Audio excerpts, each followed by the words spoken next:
Late June 2018, the global spotlight was on Thailand and this wild boars soccer team. The boys, 12 boys and the coach. And they were trapped in a cave system. They played a game of soccer and they went by the caves on their bikes on the way home, and they pleaded with the coach to go in and have a quick look. And he said, okay, a very quick look, and then it's home to homework and bed and all of that, mum and dad. And I remember on the news, it was a story that absolutely gripped us. We do a voiceover every night, so 20, 25 seconds. And this went on, and we're all, wow, I think everyone was going, I hope these boys are going to be okay. Then we sent a big team over to cover this, and we know the result. We're on the edge of our seats, and this man and his great mate Craig Challen were critical components of the rescue. So Pat and I catch up for coffee a lot, and Pat said, who are we going to get for 2020? And I said, I had a few thoughts, and he said, I want Richard Harris. I said, mate, he'll be on the international speaking circuit by now. He'll be in Hollywood. He said, no, I want him. So we got his number, and I rang and left a message. 5 minutes later, Peter, Richard Harris. I said, I didn't think you'd ring me back. You'd just been in a tunnel in the Adelaide Hills, and I told you the story about Dreams to Live For, and you said, I'm in. Straight away. COVID hit us, you couldn't come, and now you're here today. I rang you again and you said, I'm in. And Pat and I and everyone are so grateful to you. So thank you for coming with Fiona from Adelaide today.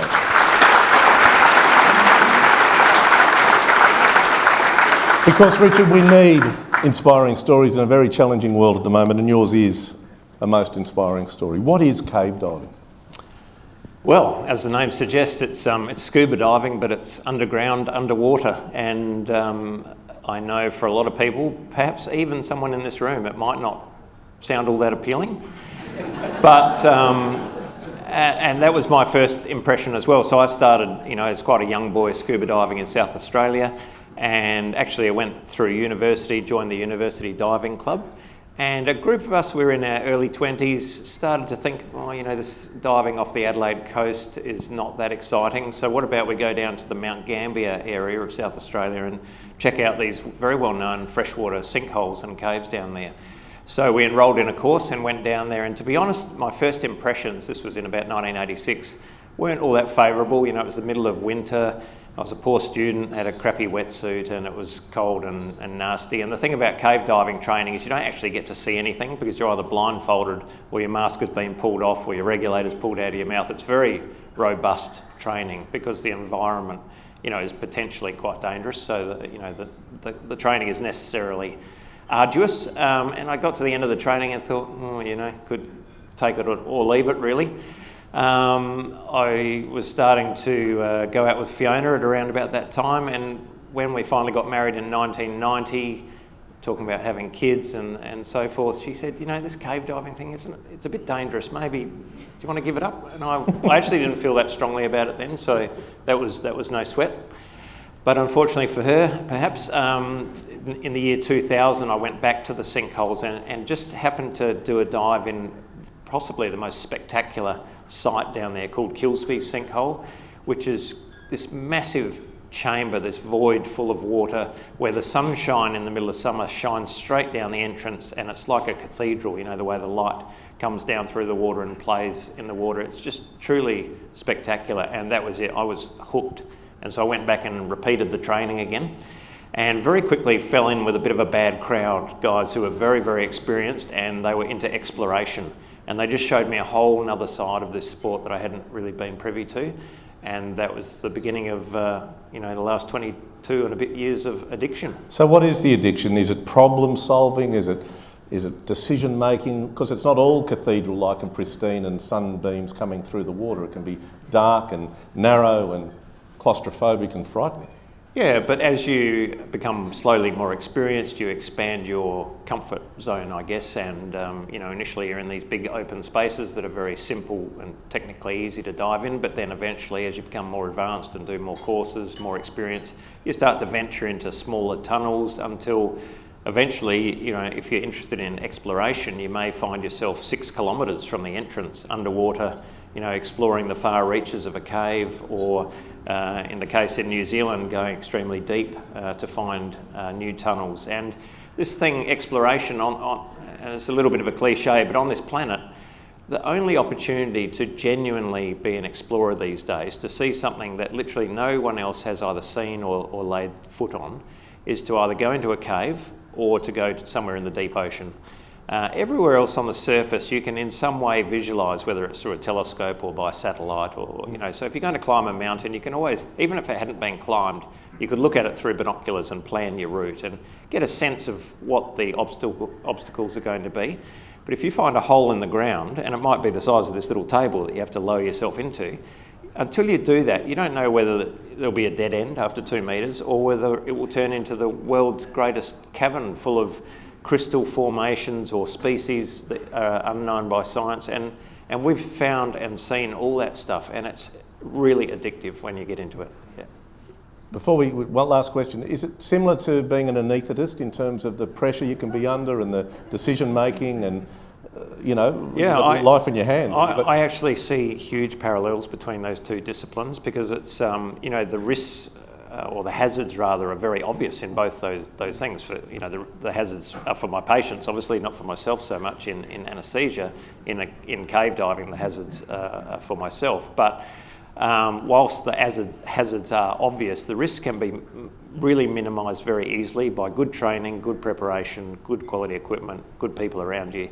And being a bit OCD and being prepared to do that checking and being able to say no if things don't feel right is very important in both areas. And if you do all those things, then you'll be pleased to hear anaesthesia is very safe, and so is cave diving. My dad's an anaesthetist, retired professor of anaesthesia, says it's the most important person in the operating theatre. Of course.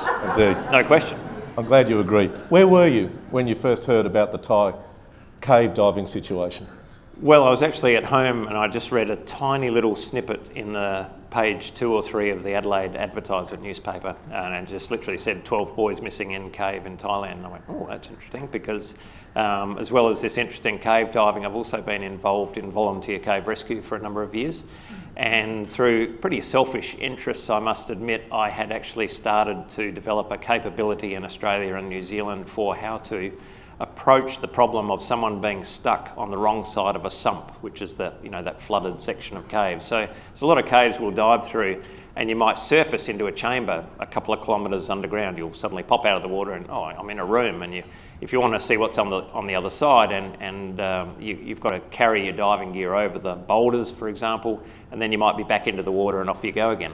It's that transit through the air actually that's the most dangerous, because if you fall, carrying a scuba tank or something, and seriously injure yourself, well, now you are separated from help by a couple of kilometres of underwater passage. So I started to work on a way that we could extricate people through the water underwater. And did you start tic-tacking then with rescuers over there already? I think some British divers? Yeah, well, that was a bit later on. So when these 2 British guys, whom I knew already, Rick Stanton and John Valanthan, when I realised that they were headed to Thailand, I was really pleased, because they are, well, I think they're like the rock stars of our sport. They are extraordinarily capable guys. And when I heard that they were going, I thought, these kids, if they're still alive, which there was some doubt about, I have to say, if they're still alive, there's a good chance that these boys will be able to find them. And what conversations were you having with them on the text message once they'd assessed the situation over there? Yeah, just it started out saying, look, I've got this capability here in Australia. If you need more help, I'm happy to come over and we can bring some more equipment, other divers, so forth. And Rick was just like, no, just hold your fire. We're still sort of assessing the situation. It actually looks pretty grim. He had no confidence really that the boys could be found alive. They'd been missing for at least 6 days by then. And he also said that the river was now flowing out of the entrance to the cave. Initially it had been completely dry, and obviously as it rained and the monsoons kicked in, then the water started to appear at the entrance to the cave. And Rick and John's first attempt to dive in there, they were actually just spat out of the cave. It was so powerful. He said it was like whitewater caving. How many days in was it before you got on a plane and went to Thailand? The boys were found by Rick and John on day 10, and on that day, obviously, that's when the story really became a big thing, and I think the whole world started to realise what was going on. These boys are alive. And it was about 3 days after that I was exchanging text messages again with Rick. I was in the operating theatre, just doing a bit of quiet texting, as you do. One eye on the patient, obviously. And Rick said, I want you to come over. In a nutshell, he said, I want you to come over because I want you to consider sedating the boys to bring them out. Your response? Not polite. I said it's impossible, basically. And I just replied to that effect, it's not an option. So he actually rang me shortly after that, and we had this long conversation, and I said, look, you don't have to be an anaesthetist or a cave diver to realise that if you render someone unconscious, push them underwater for what will be a 3-hour journey through zero visibility water, high flow, very tight restrictions in places. I mean, literally having to swim underneath this table. We've got cylinders on our sides, not on our back, so you can kind of wriggle through spaces that are about like that, and there were lots of places inside the cave like that. You can't see where you're going, you're just holding onto the rope that Rick and John have laid through the cave. And I said, can you imagine taking someone unconscious through there?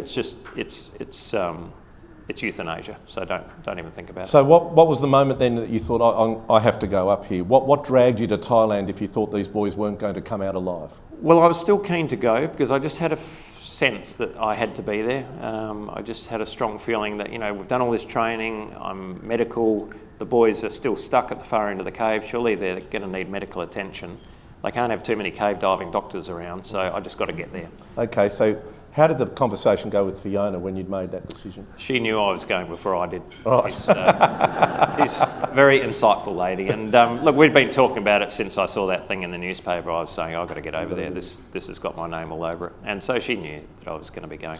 Now, your wonderful father, he was a doctor. Obviously, you're a doctor. He was in a nursing home at this time. He'd had a battle with cancer. And you went and told him. How did that conversation play out? Well, yeah, Dad had been diagnosed with esophageal cancer, and he had just had a couple of falls, and he went into this nursing home about a week beforehand, and he was so pissed off, I can tell you. He was really cross with me and my 2 sisters that he'd gone to this place. And so, we were all going in to see him a fair bit, and I realised I was off to Thailand, so I whizzed in to see him and said, Dad, I've got to go cave diving in Thailand. He went, typical, I thought you were going to give that up. And I said, I promise this will be my last trip. This is the last cave dive I'll ever do. And he said, oh, that's great. I'm so relieved. And then he looks at me and he goes, yeah, you're such a bullshit artist. Because this is a joke we'd had going for years, actually. And he hated the cave diving. He was always worried when I was away. And we had this running joke when I promised to give it up, and he would go for it. He'd fall for it every time, and then he'd call me out. Well, we'll come back to your dad a little later. You arrived in Thailand, and I think the full force of what you were confronting arrived on the tarmac as you disembarked the plane. Yeah, well, that's right. So I got off the plane having flown all night, Bangkok, and then up to Chiang Rai Airport, and I was walking off the aeroplane across the aero bridge, looking out the window, and I noticed there's this big military parade forming up on the tarmac. And then I noticed that these guys were walking with a big ornate coffin draped in a Thai flag towards this Thai Navy aircraft. And I had a guy from DFAT with me by then. I said, what's going on here? And he said, oh yeah, we've just heard that one of the Thai Navy divers, or formerly a Thai Navy SEAL, had drowned in the cave that morning while we were flying in. And that's him going into the aircraft in the coffin. So that was a bit of a kind of sobering wake up. Until that point, this had been a bit of an adventure in my mind, I'm not going to lie. But then I guess that's when I realised that this wasn't a trivial exercise. It was dangerous and very real, and a very brave and courageous man had paid the ultimate price. Super fit and capable military, special operations guy. So you got to the site, the cave site, and you sit down with the team, the other cave divers who you've been conversing with from Adelaide. Is that patient, did someone finish the anaesthetic for that patient? I don't know, actually. I suppose they would. Yeah. Might be still there. Probably, yeah. What was the conversation at that point? Was it this is going to be removing dead people? Well, yeah, my first priority was to find the Brits, to find the cave divers. I mean, I have to say, when I got out of this van at the cave site, I will never forget sliding that door open and seeing this sea of cameras and medias and microphones. And of course, this is de rigueur for you, Peter, but for me, this little boy from Adelaide, this was the most frightening thing I'd ever seen, this sea of media. And so we had to kind of fight our way. Jeez. No, that's how we... You just told us about cave diving. That's the most frightening thing I've ever heard. No, well, we'll stick to our own expertise. I think so. And so we had to sort of fight our way through this mob who were just following us. You know, who are you? What are you doing here? And find the encampment of the British divers. And by that stage, 2 other Brits had arrived, Jason and Chris. So we had the 4 of them there, and they'd all been diving the cave. And my first question was, what's the cave like? Because as a rescuer, and I've had this impressed upon me working in the ambulance service, your first priority is always to your own safety. And normally we wouldn't be going to dive a cave that is actively flooding. It's not really a safe environment because of because it's so dynamic. And so I remember very clearly when Rick said to me, and remember this is like the Edmund Hillary of cave diving, he says, "Oh, Harry, the cave, it's a bit sporting, but I think you'll be all right." Tally-ho. Good on you. That in no way reassured me, and I just said, "Look, I got to dive this cave tomorrow." And Craig was a couple of hours behind me. His flight got delayed, or he missed his plane. So he arrives, and I said, "Craig, we're diving tomorrow. We've got to see the cave, make sure we're safe, and we've got to. I've got to see these kids for myself, just to start to get my head around this whole crazy anaesthetic idea, which was not going away. In fact, in the 36 hours it had taken for me to get there, Rick was more emphatic that this was the only way these kids were coming out. And were you coming around to that idea? No, not in any way, shape or form. In fact, in the 24 hours I'd had, I'd been ringing mates. I've got a couple of very practical expedition kind of doctor friends who I was running past some recipes and ideas, and nothing that I was getting back from them was in any way any more encouraging than the thoughts I'd been having. And to be fair, I felt like I was the subject matter expert in this. It's all fine for a fireman and an IT guy to tell me to anaesthetise someone in the back of a cave, but I could see some real problems with it. So you still wanted to go in and have a look. So you could see problems, but maybe this was a solution bubbling somewhere in the back of your mind. What was it like when you went into that cave system? Tell us about the smell, the environment, the light, the cave system, what you were experiencing. Well, I was pretty apprehensive, of course, especially after Rick's little pep talk about how easy the cave would be. So, it was, as he described, it was a sporting cave. Again, you have to, just to paint a picture for you, I close my eyes if the visibility is so bad that you can't even see your hand in front of your face, and there's no point turning a light on because all you see is this sort of brown glow if you're pointed at your face. So I just close my eyes, put one hand on the rope, which is literally your lifeline, because if you lose navigation underwater with a finite amount of gas to breathe, obviously you've got a problem. So you cannot let go of that rope. And the flow was still moderate, even though it had eased off a lot since Rick and John first arrived. So we're sort of pulling yourself along the rope hand over hand. And every now and again you'd smack yourself in the head because there's a stalactite there that you can't see, obviously. So, my neck was getting progressively shorter. And it's 3 hours of that to get from the entrance to where the kids were, plus about another hour of carrying equipment in to where the diving starts at the start. So 2.4 kilometres in total. What did it smell like? What was it like? Well, between each sump, you come up into an air bell where there's basically, picture an underground river, I guess, and it's flowing quite hard, sometimes ankle deep, sometimes, you're swimming because it's still over your head. And the smell is like any wet cave. It sort of smells like wet earth, but you don't realise, it's more the lack of the normal smells of the open air. And when you're underground for, say, 24, 48 hours, and you come out after a caving trip where you've been camping maybe in the cave overnight, you come out and you suddenly, it must be like a blind person opening their eyes. You're sort of overwhelmed with the senses of the smells of the grass and the trees and whatever. The moment you emerged and saw the kids, what was that environment like? There was a definite smell there, that's for sure, because these kids have now been in there for 14 or 15 days, and plus 4 Thai Navy SEALs who, as soon as the kids were found, these Navy SEALs bolted in there to be with the kids. Only 2 of them were supposed to stay a doctor and a medic, but in fact 7 of them went in and they were 36 hours overdue. So the Thais assumed, oh no, we've lost all these divers again after the first death. And only 3 of them managed to get back out. They didn't have enough air, basically, for the rest to come out. So there's now 17 people in this cave, and of course the Brits have been taking food in for them because they haven't eaten anything for the first 10 days, those kids. Nothing at all, just drinking cave water. And so there's a bit of byproduct of all the food, let's say. So I know we've still got dessert to come, hopefully. So, so the smell in there was extraordinary, let's just put it that way. And the moment, the kids' faces, the coach's face, when they saw you, and how did you communicate to them, and what did you say to them? Yeah, so, you know, when you arrive in this chamber, you surface in the water, and it's about a 50-metre swim up this canal to where you can see the lights on this very steep, muddy slope. In fact, we went back the following year. I took Fiona and the kids there when the cave was completely dry. We walked all the way in to where this was. So Fiona and and the kids have sat on the top of this ledge where the kids camped for these 2 weeks, and that was a pretty powerful experience, actually. But yeah, on this day, so you can see some torches and you can hear talking, and you get to the bottom of the slope, you take your dive gear off.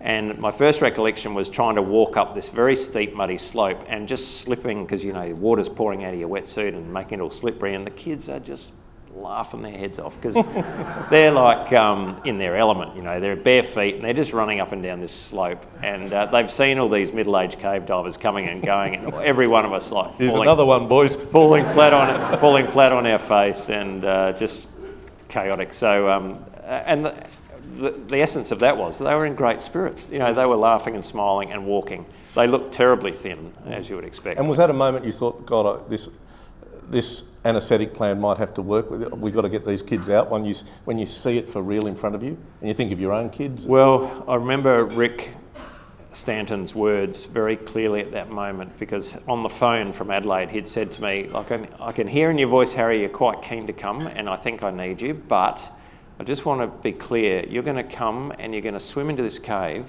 as far as the kids, you're going to see those kids, and in my opinion we're all going to leave Thailand and leave those kids to die. So just be aware of the impact on you that that's going to have. And that's, I guess, those words came back to me when I did see these kids, and having experienced that 3-hour dive, it just confirmed my worst fears that there's no way these kids are coming out of here. And my anaesthetic plan is not the solution.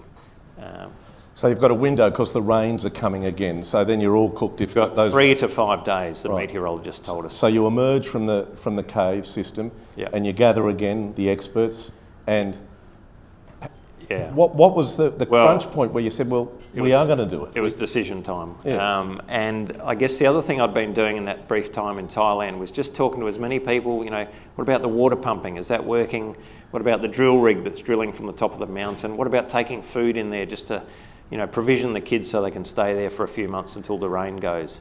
All these ideas I was able to see one by one. They were all falling away. None of them were going to work. So essentially it came down to this very binary decision for me. Either, you know, I get on the plane again and leave, which is what Rick was talking about doing anyway, because he didn't want to be around to do the body recoveries of these kids. And if I did that, it meant that these kids, plus those 4 Navy SEALs who were not going anywhere, they weren't going to leave those children. So that would mean 17 people left to this fate, and that would mean they would be dying, but very slowly over 1, 2, 3, 4 weeks. I don't know how long it would take, but infection, exposure, starvation.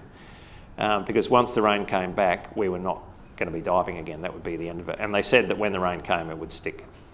So I could either do that, or I could give this other plan a try, which I still believed 100% would be fatal for the kids. I could think of 100 reasons why the kids couldn't survive. So what was the plan? Let's go back into the cave now, and what are you doing to... Actually, before we go into the cave, you've decided to anaesthetise them, but I would imagine there would be ethical questions surrounding that. Do I tell the parents that your boy mightn't come out alive? Do I tell the boys that your mate didn't make it, but we're going to still give you a try and I'm going to stick a needle in you? And then you had DFAT as well. suddenly say something to you? Well, in anticipation that we were coming back the next day to do this, what I did was I got the Thai Army medical people to write a note in Thai that I could give to someone to read to the boys. Now, it turned out the doctor in there, Dr. Puck, actually spoke quite good English, which was great. So basically, it was a recipe. It said, tomorrow we hope we'll come back. Each of the kids will receive a tablet, which will help them relax.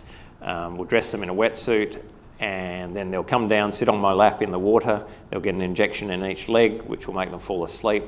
Once you're asleep, we'll finish dressing you in the diving gear with a mask on your face, which was a full face mask, so that they didn't have to worry about holding something in their mouth while they're asleep, and a cylinder, of oxygen on their chest. And then we'll swim them out, and when they wake up, they'll be in the hospital. And so I gave this note to Dr. Puck to read to the kids, and I was just watching the faces of these children while he read that out. And I was expecting them all to start shrieking and, collapse to the ground. But I can honestly tell you, every one of those kids was just like nodding, going, yep, no worries, sounds fine. And I'm going, is he reading the right message? Well, talking about messages, and I'm just picking up, before you went in though, a DFAT person said to you, if you get this wrong, you could end up in the Bangkok Hilton, correct? Well, that was actually the next day. Okay, so right. After that first day of diving and explaining this to the children, and I still wasn't sold on the plan until really I came out and realised there is no other plan. So we've just got to try something. We can't. It was more that I can't get on a plane and turn my back on these kids. So that night we had this high-level meeting with the Thai leadership, and basically they went around the room, and of course when my moment came, it's, well, please explain and justify your brilliant anaesthetic plan, of which I'm not feeling confident about. But I knew that if I said to the Thai leaders there that 100% of these children will die, then of course they're not going to give it the green light. And I was convinced enough that it was the right thing to do, even if it wasn't going to work, that I had to sell it. And so I was just a bit vague. I said something like, look, this is very high risk, but I'm prepared to give this a try. And they said, okay, off to bed, and it was about 2 a.m. by then, off to bed, and we'll give you the answer in the morning. So when we came back down to the cave the next morning, the other thing that had occurred to me overnight was, this anaesthetic injection is probably going to last about 45 minutes, but they've got a 3-hour trip out of the cave, and I can't take each kid out because we'll only get 1 or 2 out a day. So it suddenly dawned on me, I'm going to have to teach these other divers how to be anaesthetists. So my first job for the day was give this anaesthesia 101 lecture to some very attentive students, I'd have to say. They were very engaged. And how did you do that? How did you demonstrate it? So I got them all to inject an empty water bottle with a syringe full of water, just as a practice, so they would just have a feel of the feeling. And I had prepared the syringes overnight, so they didn't have to, calculate exact doses. They basically had to choose big kid or small kid. And I divided the kids in half based on that. I'm on the clock, but tell me quickly, because I do want to get this. You did have that conversation about, you could be in the frame here, mate, if it doesn't work. Yeah, well, just as we were literally walking into the cave, we've got the green light, this guy from DFAT comes up, and I think in that bureaucratic speak he said something like, oh, Dr. Harris, in the interests of full disclosure, we've become aware that if there is an incident with any of the children, you may become embroiled in the Thai judicial system. Oh. I went, what? You mean go to jail? And he said, yeah. And I went, well, honestly, and this was the truth, it wasn't courageous or anything, it was just like, oh, I haven't even got time to think about that at the moment. I just have to trust the Australian government to get us out if there's a problem. Good on you. And I didn't actually believe that the Thais would do that to me, would they? No. We would have all come up this room and got you out of the Bangkok Hilton, I promise you. Thank you. But what a thing to have on your mind. Yeah, it was a little bit of extra baggage for the day. So you're in there, you get in there with all the gear, and the plan is, I think, a couple of kids each day, or four each day. We've got day. 13 in total, including the coach. So pick the first child.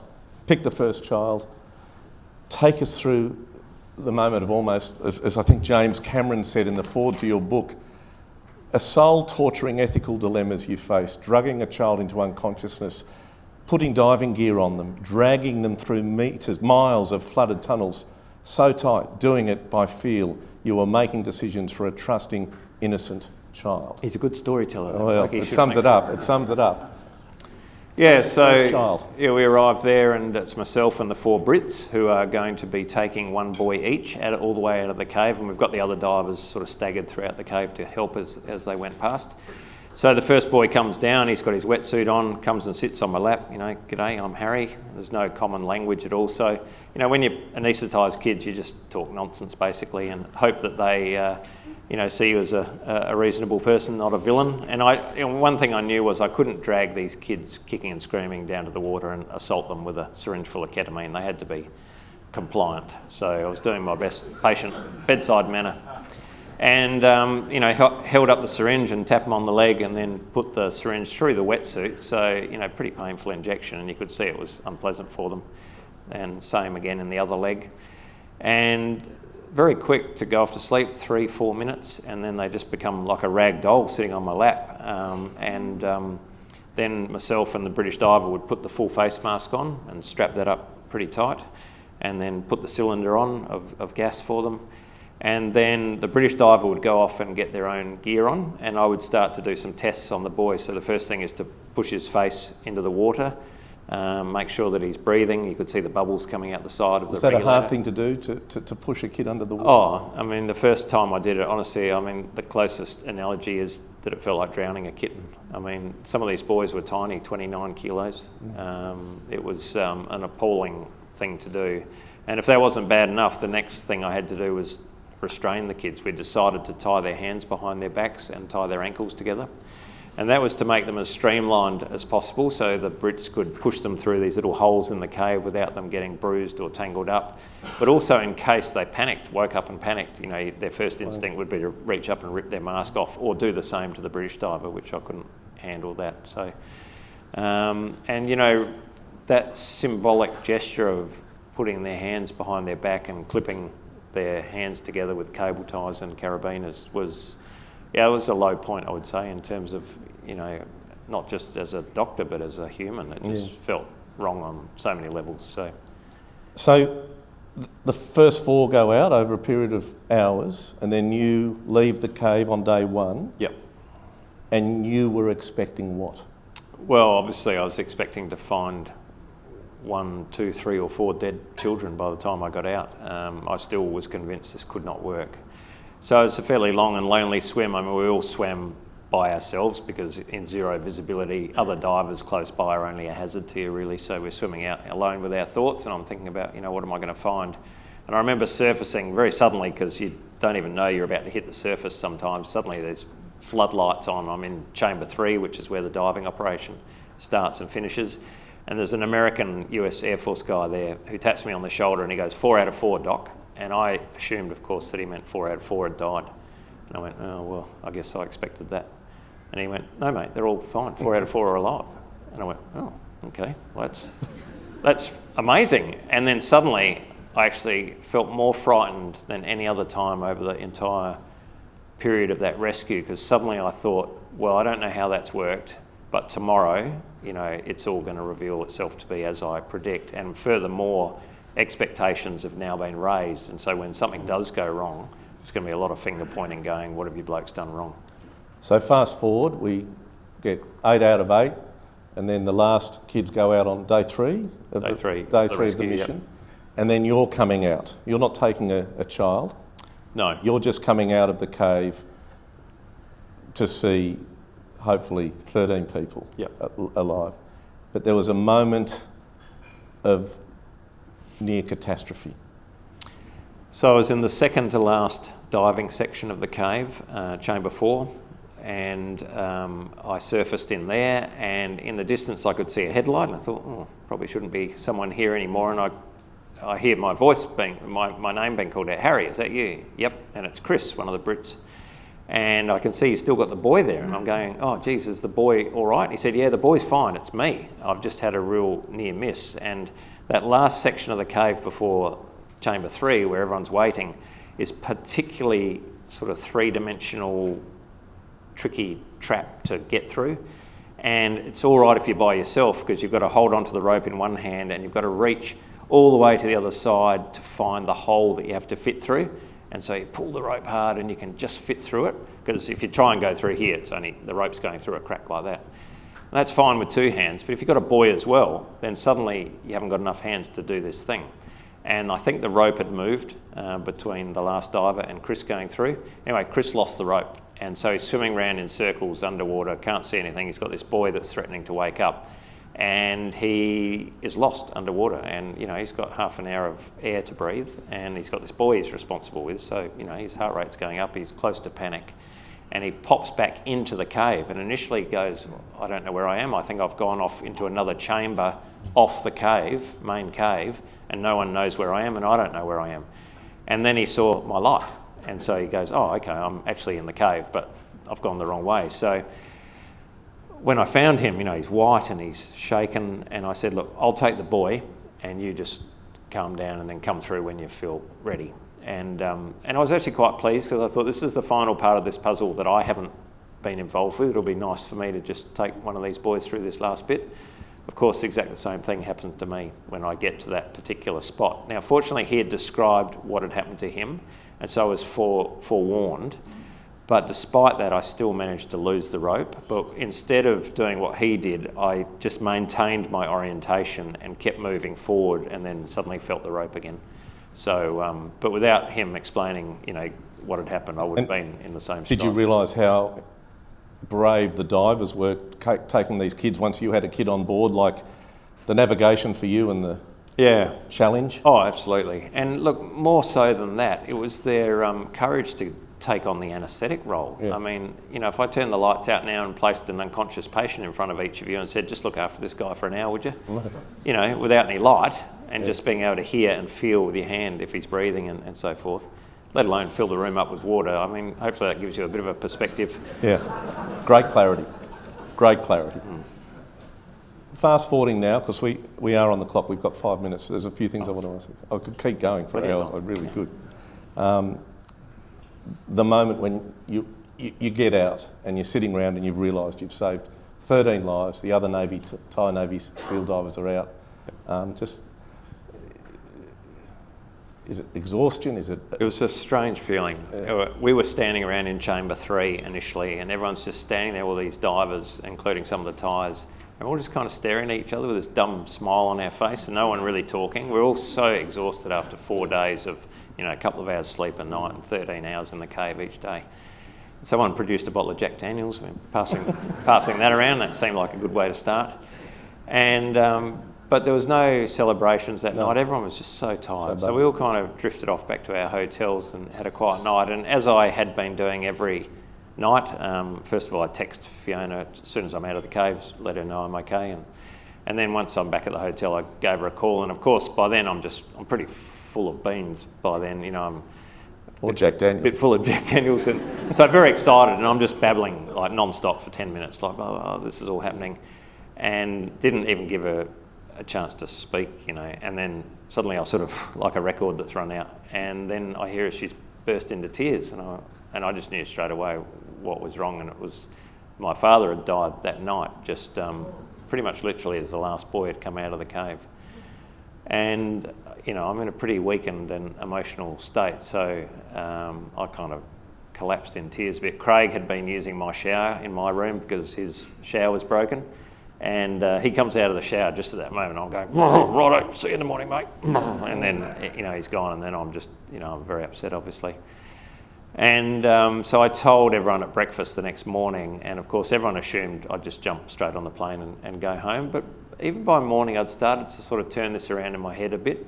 You know, Dad had had this cancer diagnosis. The end for him was looking unpleasant, as you know, as we all know, with chemo and stuff that he had decided he didn't want to have. And Dad was a very practical guy and very much into quality of life, not quantity.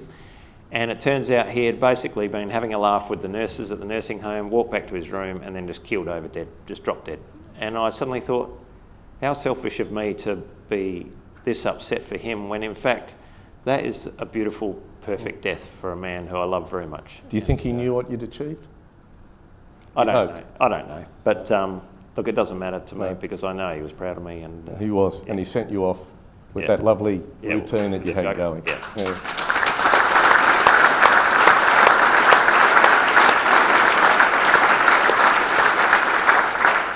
We've got a couple of minutes left, so we'll just hit some quick bullet points. Righto. When you go through immigration now in Thailand, what's that like? Well, mixed fortunes actually, because I assume that I'll be treated well, but as soon as I get to that passport control desk, they get my passport, everything's fine, everyone's smiling, and then suddenly this sort of frown comes over their faces. They're looking at their screen, and it's like, oh, and they'll just get a mate to come and have a look, and they're looking worried. And then they call a supervisor over, and the first time it happened, I'm going, oh, bloody hell, this is not too good. Maybe they are catching up with me for making those jokes, in front of the Prime Minister or something, and then suddenly it's all smiles. Yeah, and the heroes in our press. What's going on? And there must be like an asterisk or something next to my name, which could mean either something terrible or something really good. But it takes them a while to get further into the file to find out which way to go. and it's a very tense 5 minutes. Conversations, catch-ups with the parents and the kids, have you had any?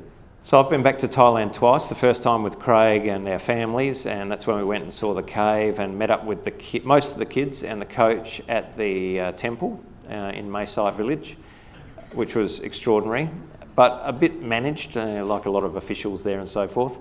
Then in December I went back to Thailand again to actually do some work on the Netflix production, which is coming out later this year.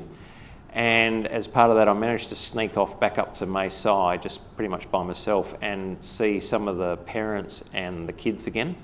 And of course, I'm looking at these kids and you barely recognise them. I look around, we're at this dinner and half of them are drinking wine. And I go, bloody hell, naughty kids. But I realise that half of them are 18 now. Yeah. And I had this incredibly powerful conversation with two of the mothers of the two smallest boys, Mark and Titan. And these women are like their sons. They're tiny, tiny little women.